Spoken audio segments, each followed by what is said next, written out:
Hello, turongeye kandi kubaramutsa ngo amahoro y'Imana abane namwe aho muri hose, aho muherereye hose. Imana nyene umugisha ibane namwe, ibane nawe wahisemo kutwumviriza kugira dusangire ivyo Yesu yanatwe yashobora kudusangiza biciye mu nahe mu mwanya tuhava dukurikirana. Ariko imbere yuko dutangura kubikurikirana, reka ndagusabe wewe utaragira subscribe canke s'abone kuri YouTube channel yacu Inahe TV ngo uyikore kugira ngo igihe cose dushizeko inahe zacu uze wame uba uwa mbere kuzironka. Hama rero imbere yuko dutangura, reka tumire amateka gatoya, turagarutse tubandanye.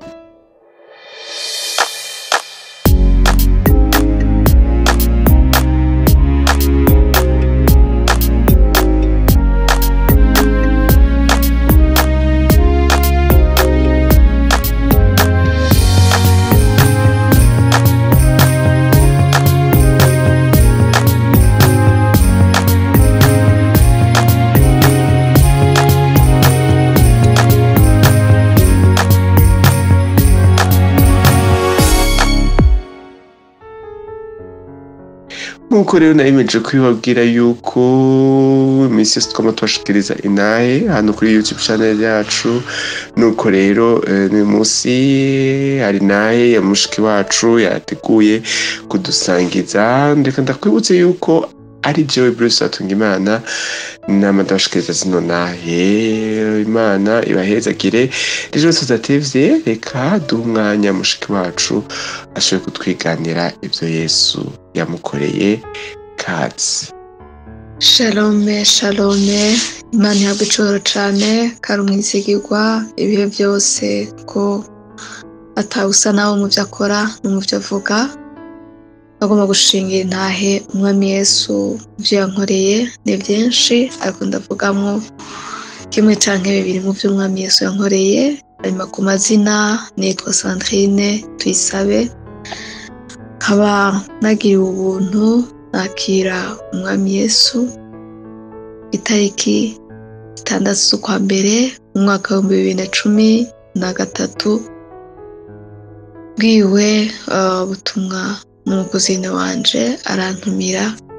Hama nabipinga inshuro nyinshi, abaye bakirijwe nabona yuko nenga n'abasazi n'ibijuju, sinumva yuko bibaho, nabona ko nkirijwe imbere y'abandi bose.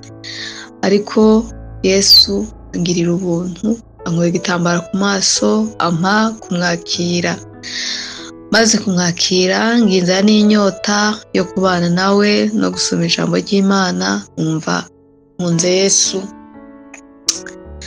Mu nyuma niho tariki 28 z'ukwezi kwa kane haheze imisi mikeya mbatijwe amazi menshi, none aca fatwa n'ikivyimba mw'ibere. Hanyuma numva ndababaye cane, nabona ko ngira mpfe, nabona yuko biheze.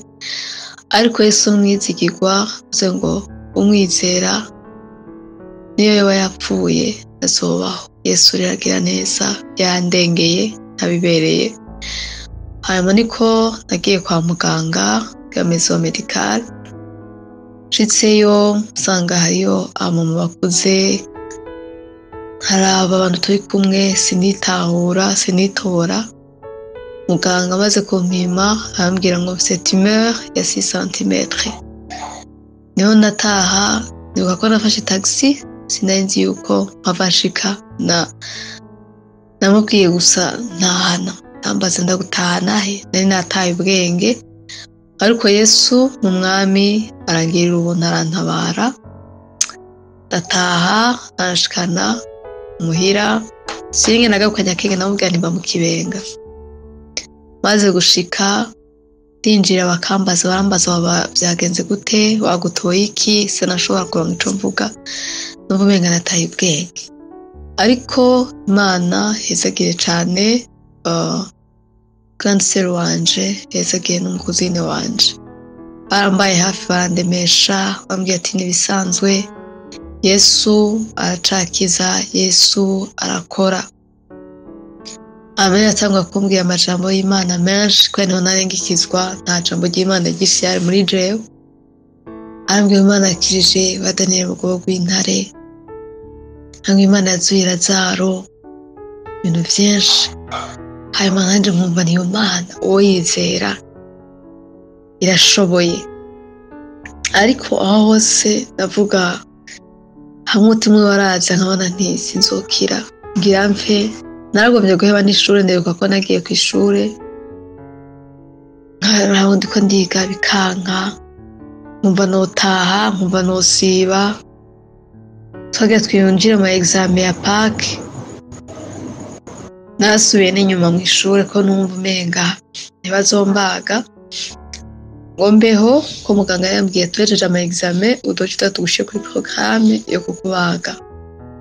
Ariko rero Imana yacu umwizigirwa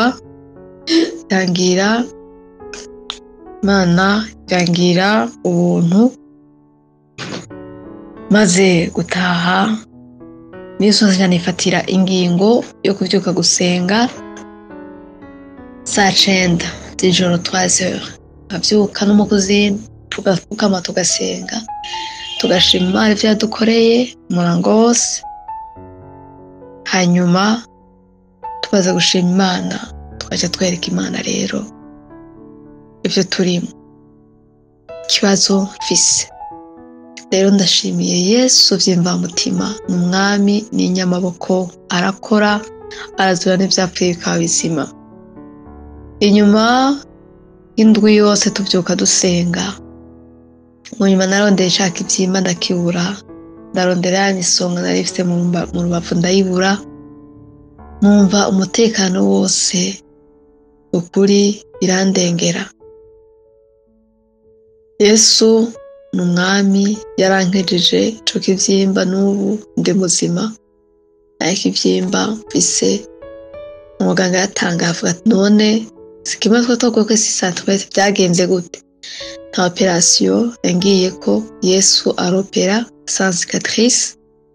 Ukuri uwo mwami w'abami ahabwa icubahiro by'imvamutima, ndamushimiye cane du fond du cœur. Yesu nahabwa icubahiro, yarakoze kungirira ubuntu kandi si rimwe si kabiri. Yesu ankiza intambi, yankije n'intambi yo mu muhogo, abanyere banyandikiye kumbaga angine chronique, ariko Yesu arangirira ubuntu. Niyo mpamvu zomuhimbaza nkamukorera. Yesu arakiza, Yesu aratabara.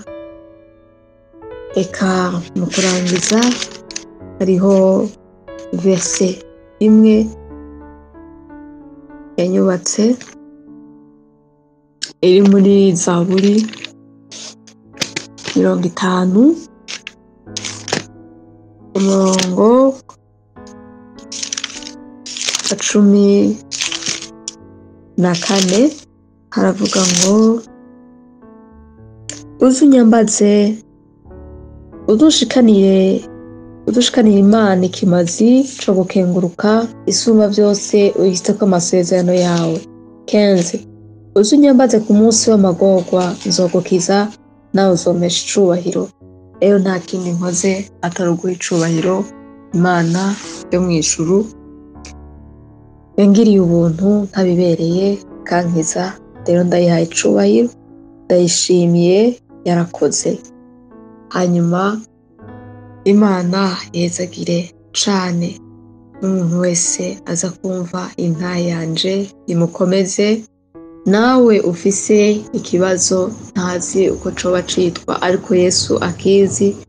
Ufise ibibazo urwaye uko naje nari ngwaye, wewe ufise amadeni y'inzu, wewe ufise wabuze ingene uriha minervare y'abana, wabuze ico ugaburira abana, wewe unanijwe nawe wugarijwe impande zose, ahombaza Uhoraho.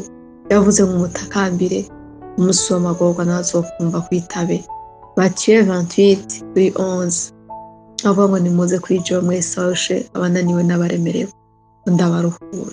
Nta wundi n'umwe ashobora kuturuhura atari Yesu Umunyanazareti, atari Yesu yatwitangiye, atari Yesu atuzi kurusha uko twizi, amenyera ko ivyo twibwira n'umwami w'amahoro aragahezagirwa aragahora ku ngoma nawe wese urushe eka badikanye nawe mu isengesho rito cane na usengere kandi wizere Imana twizeye n'inyamaboko siba yari kandi sidagoni Yesu agira neza Mwami Yesu ndaguhaye icubahiro cane uragahezagirwa kuri umwizigirwa Mana yera uruhoraho we wumviye usabwa abe n'umubiri bose tuzoza kuri wowe some Seigneur 50 nuhabwa icubahiro gitandara c'amahanga yose yaguhora ku ngoma 65 papa verset 2 ngo we wumviye usabwa abe n'umubiri bose tuzoza kuri wowe nta wundi twokwiringiye nta wundi twokwirata nta wundi mwami nunamuriye amaso niwe wangiriye ubuntu urankiza intambi sirimwe sikabe nabonye ineza yawe none ndasengeye umupapa mwami wanje Yesu ge kuvyodiyo ndasengeye umumama ndasengeye umusungu ndasengeye umukobwa ndasengeye umwana umuntu wese mwami Yesu ukazo arimwo mwami wanje Yesu Kristo akubone uko mwamuzo kw'amazina yawe wese azotabagwa uri Imana y'inyamaboko wece icubahiro ugereza umuntu wese mwamushigwe hejuru amashimwe yose n'icubahiro ugaruke ko urakoze kuri Imana nziza ico cose kibi cawe amen amen amen amen Imana yacu ni nziza Imana yacu igira neza Imana yacu niyo kwizigirwa rwose murumva yuko Sandrine avuye gusa kwakira agakiza Satani yamwumviye ifuhe arumva ifuhe ryinshi avuga ati no reka ndamutere ikigwara abe découragé hama rero ndabekwiye kugaruka mu vy'iwaje ariko Sandrine yagumye yizeye Imana kuko ijambo ry'Imana rivuga ngo munyizere ngo mwizere Imana nanje munyizere haleluya kandi ijambo ry'Imana rivuga ngo ni jewe alpha na omega intango n'iherezo rero Imana yacu yarakijije Sandrine ubu ni muzima aracabandanya mu gakiza Imana yacu ni nkuru rwose Imana imuhezagire Sandrine ku ivyo vyiza ashobora kudusangiza nawe ushoboye kuba wadukurikiranye ufise ingwara isumbiye Sandrine canke yababana ya Sandrine reka ndagusaba gusaba wizera Imana wizera uhoraho nuwakiza Imana niyo ishoboye vyose ijambo ryayo rivuga ngo mu mishagu yiwe twarakiza ingwara iryo jambo ni waritahura ukarigendererako nta ngwara izogira ububasha kuri wewe mu izina rya Yesu hama rero ndagushimiye wewe wese wadushoboye kudukurikirana